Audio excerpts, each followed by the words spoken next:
Here's a question that I couldn't stop thinking about. If shapeshifters were real, where would they hide? So, a while back, I came across this strange idea, something that sounded completely ridiculous at first. The claim was that shapeshifters were beings that were capable of changing their appearance and they could be living right among us. Now, I know what you're thinking. It sounds like a bad sci-fi movie, right? But the more I thought about it, the more it started to make some uncomfortable kind of sense. If you had the ability to blend in, to look like anyone, where would you go? You wouldn't hide in the shadows. That's not where the power is. No, you'll probably go so that you can influence the most people. You'll become probably a celebrity, maybe a billionaire CEO, a world leader, maybe even royalty. Now, these are the people we admire, follow, and trust, people who shape our culture and control our systems. But what if that trust is misplaced?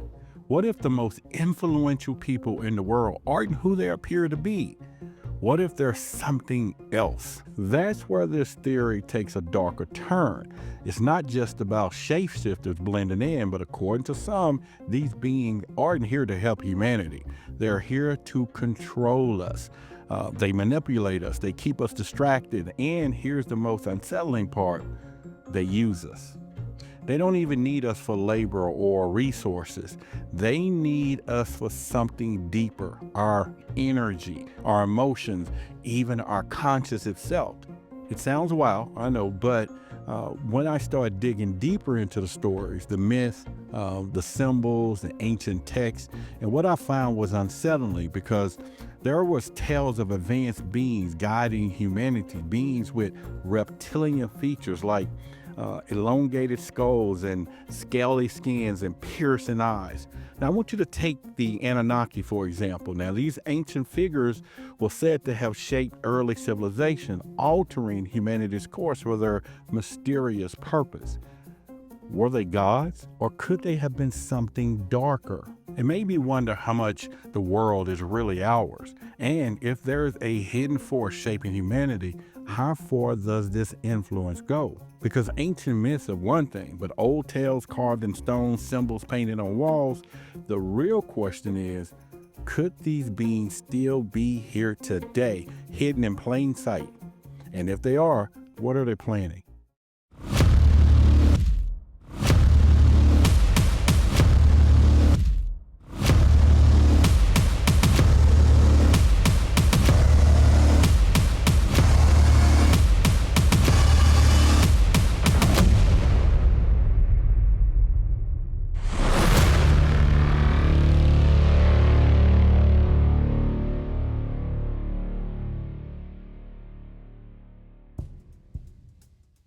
But what if those beings, those ancient beings never left? What if they were being here influencing the world we live in today? At first thought, I thought this was all just like a strange theory. Interesting, but not something could actually be happening. But then I started asking myself the bigger question. What if those ancient beings, the one described in the myths and legends, never left? What if they have been here all the time, hiding in plain sight? Then this idea isn't new because over the years, researchers, conspiracy theorists, even independent whistleblowers have all suggested that they're powerful and that there's unseen forces that are shaping our world behind the curtains. And they believe there's a group of highly intelligent, some call them lizard people, and other people call them reptilians, who have mastered the art of blending in. Now, here's where it gets unsettling. These beings are said to have the ability to shapeshift, appear completely human, while they influence like our governments and corporations and even entire cultures. Now, let's pause for a moment. And imagine that if this is true, imagine some of the most powerful figures in our world, Our leaders, our celebrities, even people we look up to aren't human at all. Instead, there's something darker, something with its own hidden agenda. Now, the theory goes a little deeper. These beings don't just want the power, they want total control. So, when you think of wars, financial collapses, and societal divides, are these random events or could they be orchestrated? Could this be a part of a larger plan to keep us distracted, divided, and easy to manipulate? Now, I couldn't help but wonder if this is true, how will we even begin to see through it? How do we recognize someone who's mastered the art of blending in? And more importantly, if these beings are really among us, who can we trust? The eyes are useless when your mind is blind. But as strange as it sounds, there are hidden clues, hidden in our history, our culture, even the world that's around us today. And when you start putting together the pieces and then a picture that forms, it's something that you got to think about.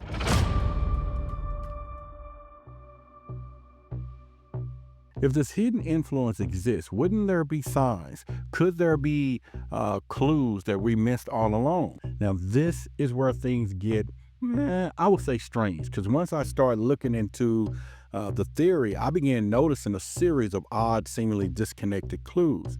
Now, at first, I was like, well, it's like coincidence, right? Easily explained away. But as I dug deeper, I couldn't help myself but see the patterns. And then when you start connecting the dots, those patterns become very hard to ignore. Now, let's start with one of the oldest and the most puzzling clues, the Sumerians. Thousands of years ago, this ancient civilization described beings, they call them the Anunnaki, and they're said that they had been descendants from heavens to guide humanity. Now, these wasn't just wise leaders or priests, they were something else entirely. Now, some accounts even describe them being like serpent-like features or elongated skulls, reptilian skin, piercing eyes. Now, could these gods have been early visitors, being here with their own agenda for humanity? And here's where it gets even stranger. Let's kind of fast forward to today. There's a term that you might have heard of called blue blood elites. Now, for centuries, the royal families and the political dynasties have claimed the divine right to rule. But what if this idea isn't just symbolic? Now, there's a lot of researchers believe that bloodlines have worked to preserve something more than just power, something genetic. Now, the question would be, could these so-called elites carry that traits that connects them way back to the ancient beings? Then you have the rare sightings. You hear this all the time, rare and fleeting, but eerily consistent. People have reported seeing individuals, sometimes high-profile ones, whose eyes have like suddenly shift, and then who faces who seem to monetarily like distort. Now, most of them, they can be like, okay, these was like tricks of light or some type of optic illusion, even hallucination. But what if they wasn't? And what if those brief moments were seeing the shapeshifter facades kind of slip, like they having some kind of mechanical dysfunction? Maybe. Finally, we got to consider symbolism. Throughout history, serpent-like imagery shows up over and over in art, architects, and religious texts. In many cultures, the serpents represent wisdom or power. But what if it's more than that? Now, could these symbols be like subtle reminders of a presence that's been with us all along, hiding in plain sight? Take that hall in the Vatican, Snake Hall. Think about it. Now, maybe one of these clues on its own, you can probably dismiss. But when you start like putting the pieces together, they form a huge picture that's hard to ignore. And now the other question, well, could all of this ancient myth, these secretive bloodlines, strange sightings, and recurring symbols point to something even bigger? And if these clues really point to a hidden force, it begs the question, what are their goals? Why would they go to so much lengths to manipulate and control humanity?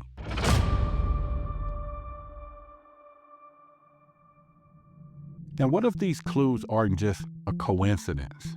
What if these clues are all pieces of a hidden plan? Now, as I started piecing all this together, especially all these clues, the myth, the symbols, the sightings, one question kept coming back to me.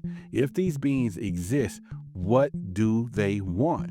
What's the end game? Now, the answer, according to some researchers, some of the theorists, is far more unsettling than I expected. They believe that these beings, called shapeshifters, reptilians, whatever you want to name them, you can call them whatever, are blending into society for survival because their numbers are low and they're here to dominate. Think about it. If you wanted complete control over humanity, you wouldn't just rely on brute force or fear. You embed yourself into the very systems that people trust the most. Once again, we're talking about the government, the corporations, even religion. You're steering humanity within shaping every aspect of society, from the way it works to the way we think to the way we live our lives. They're going to make sure everything fits their purpose. And here's where it gets darker. Some of the scientists suggest that it's not about control, it's about energy. Yeah. They believe that they thrive on negative human emotions. We're talking about fear, anger, despair. So once you get to think about the cycles of conflict that we see every day, we're talking about wars, financial collapses, political chaos. Could all this be intentional? Could this be designed to keep us distracted, divided, and emotionally drained? And the more I thought about it, I was like, you know what? This makes even more an eerie kind of sense, because once you think about all the world around us, the endless distractions, the constant outrage on social media, 24-hour news cycles, they all keep us on the edge. It's almost like everything is engineered to keep us in perpetual state of stress and anxiety. But what if that's the point? What if these beings need that energy to sustain themselves like batteries? You saw the movie The Matrix, right? And if that's true, it raises even bigger question. How much of our world is real?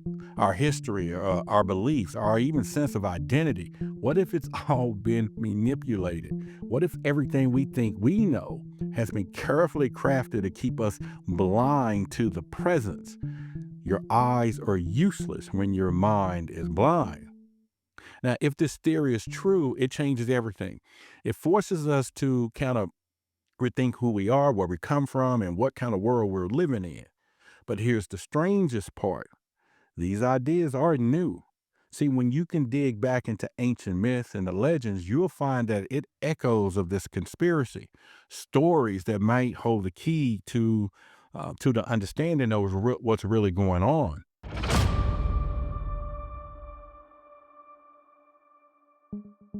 So, what if these stories we've grown up with, like these myths, these legends, even religious tales, are more than just stories? What if they're actually warning? As I dug deeper, I kept coming across like some of the same stories, like myth, legends, religious texts. Now, these tales was like everywhere. And at first I thought maybe they're just some cultural symbols or metaphors. But then I started to wonder, what if these stories are something more? What if these stories were fragments of a much larger truth, hence that was left behind by our ancestors to warn us? Now, you got to take the serpent in the Garden of Eden, for example. The story goes that the serpent tempts humanity in triggering the fall from paradise. Remember, most people see the serpent as a symbol of evil and deception. But what if it's more than that? What if the serpent represents something real?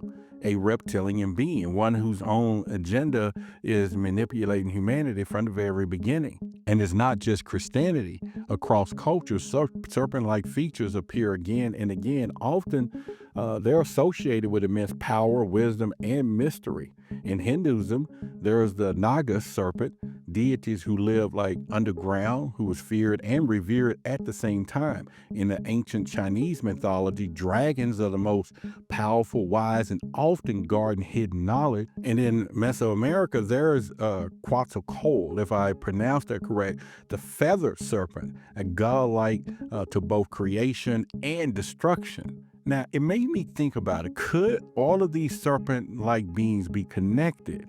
And could they be different interpretations of the same entity or species? And then you go, What if they weren't just symbols or metaphors, but glimpses of something our ancestors actually saw? And then there's the idea of royal bloodlines. From centuries, we're talking about kings and queens claim a divine right to rule, tracing their lineages back to gods and otherworldly beings. But what if that wasn't just propaganda? Now, some theories suggest that these royal bloodlines was actually preserving reptilian traits that they passed down through their generations to maintain power and influence. Now, me being a UFO investigator, even modern UFO sightings start to make sense in this context. While many reports describe aliens and small humanoid beings, there are a lot of accounts of entities that look like reptilians. Now, the question would be, could these sightings be moments when these beings decide to reveal their true form, even briefly? And here's the most unsettling thought. What if the myths, these bloodlines, these sightings, and the symbols all point to the same thing? A hidden presence that's been with us since the beginning, watching, guiding, shaping humanity for whatever reason we can't fully understand. It's easy to dismiss these stories as ancient imagination or coincidence, but when you look at them through the lens, then they start to feel like the pieces of a puzzle that's been waiting for us to solve. And legends can only take us so far. So what's happening right now today might give us more what I call the clearest evidence of it all.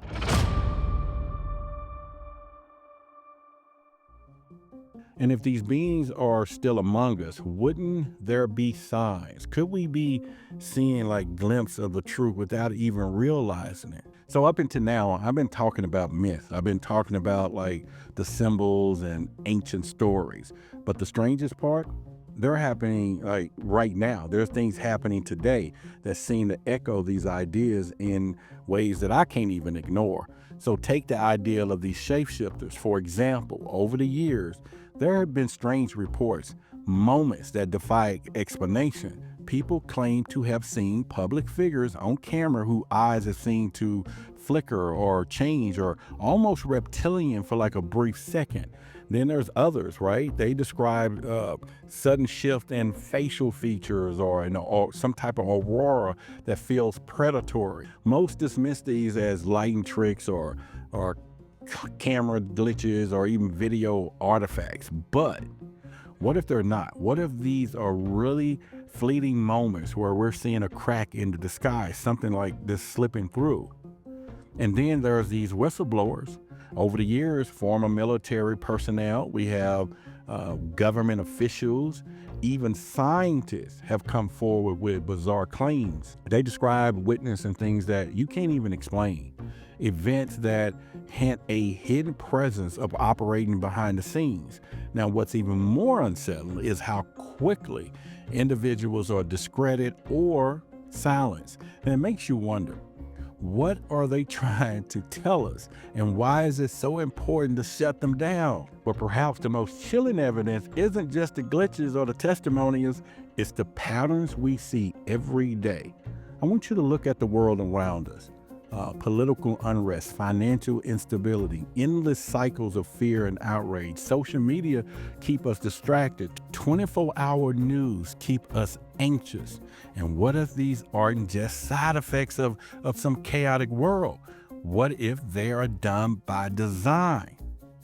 Now, some of these theories suggest that these beings don't just feed on fear and despair, they thrive on it. And the more divided and distraction and emotionally drained we are, the more energy we generate for them to harvest.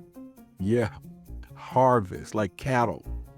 And if that's true, then every crisis, every moment of chaos might be more than it seems. And what if the real purpose of all of this turmoil is to keep us blind to the truth? And if this is true, it forces us to confront something even more unsettling. What does that mean for us?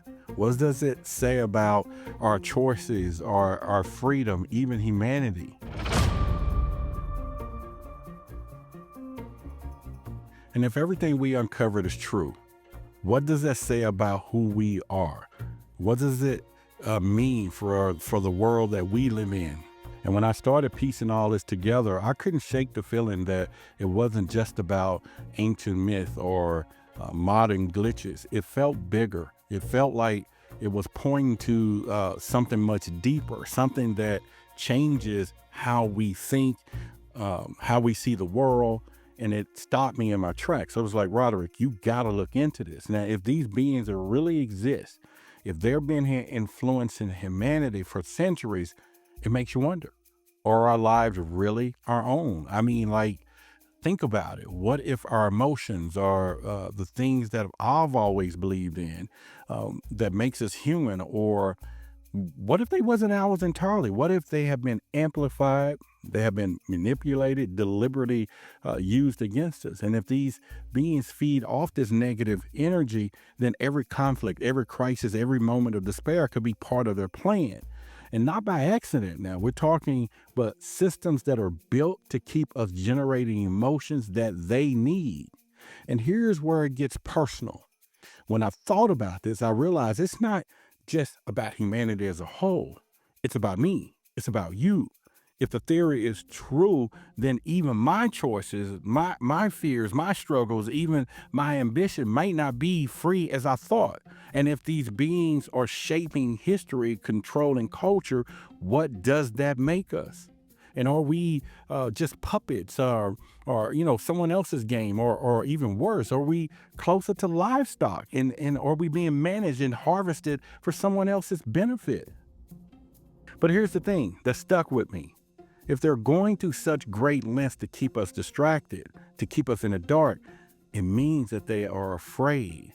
And they're afraid of what might happen if we wake up. And they may be afraid of what we might start to do if we start asking questions, if we start seeing through the illusions that they built. And maybe that's not the real battle, not just uncovering the truth, but reclaiming what it means to be human.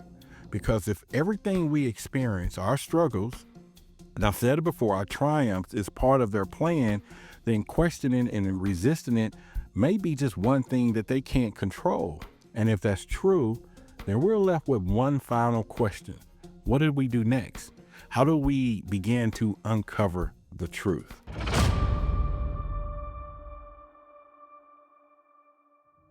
So if all of this is true, what does it mean for us and what comes next? And at this point, I'll be honest, I don't have all the answers. This is just a theory, but it's massive, it's complex, and honestly unsettling. And every time, I think I've reached to the end, another question pops up. And the truth is, I don't know how deep this rabbit hole goes. I really don't. That's why I created Truth versus Authority. But what I do know is that these ideas, these clues, they've been staring us in the face for centuries. And for ancient myth to modern day phenomena, the patterns are there. The question is, are we willing to see them for what they are? It's easy to dismiss all of this as just another conspiracy theory. It's comforting, isn't it? To believe that the world is exactly what it seems, that everything is random, that we're in control. But what if we're not? What if the systems that we trust the most, the government, the corporations, the people in power, aren't working for us at all? And what if they're working for something else? Your eyes are useless when your mind is blind. And here's where I keep coming back to. Even if a fraction of this is true, it changes everything. Not just about our world, but about us, who we are, why are we here, what's been kept hidden from us. And that's what keeps me going. I don't have all the pieces yet, but I'm gonna keep going. I'm gonna keep looking, and I'm going to keep asking the hard question. I'm gonna keep following the clues and challenging what I've been told and what we've been told to believe, because the more I dig, the more I'm convinced the answers are out there. And maybe we're closer to finding out more than what we realized. So I'm just gonna leave you with this. What if the world you see isn't the world that exists? And what if there's something bigger, something hidden just beneath the surface, waiting for us to uncover? I'll keep searching for the truth. And when I find out, you'll be the first to know. And if you like more videos like this, make sure you subscribe to the channel, Turn on those alerts.